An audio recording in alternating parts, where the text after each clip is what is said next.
Okay, I was reading in the Bible, and it says you honor your father and your mother, but you should never call anybody father except the Father in heaven.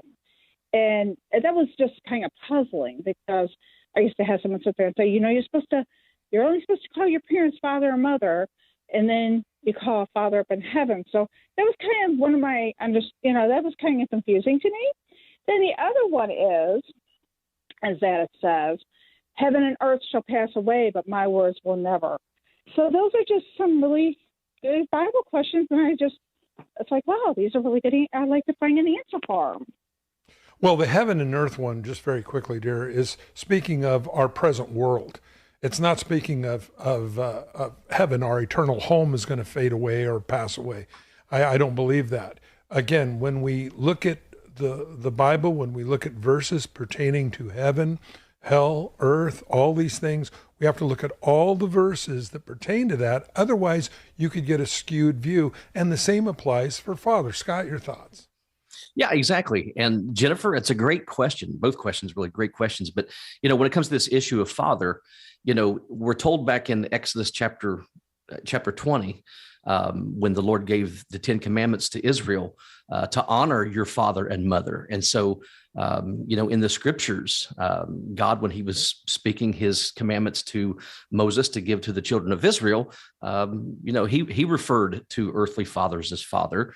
And so we know, as Mike says, in looking at all the scriptures, that when Jesus said what he said about not calling, people father, we know that, he's not restricting us from calling our earthly fathers father because of the commandment that he gives us there in Exodus 20.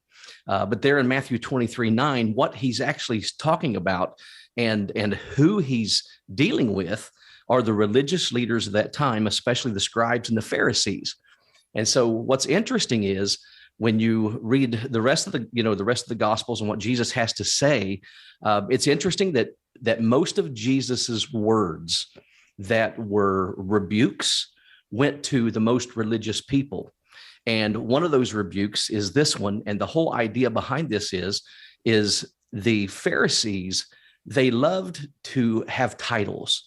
They loved to have people to look up to them. They loved to have people because many of them were teachers of the law. They loved to be called teacher. They loved to be called master. Father was one of those titles that they enjoyed having those kind of titles because it made them feel important. It made them feel big. It made them feel above everyone else. And so, Jesus is coming along there as he's in Matthew 23, giving all these woes to the Pharisees. He's like, listen, the title Abba Father really only belongs to God the Father because he's the father of us all. And that's what he's getting to. It's more of an issue dealing with people who love prominence and titles. They love to be seen by men and thought to be spiritual and all of this. And so that's what that has to do with. And so he's dealing there again, just with the egos of these people, because again, these were men who were rejecting him, their very creator, Jesus, rejecting him as their Messiah. And so he dealt with it, in that way. So that's pretty much what it had to do with. So, Mike. Hope that answers it for you, Jennifer.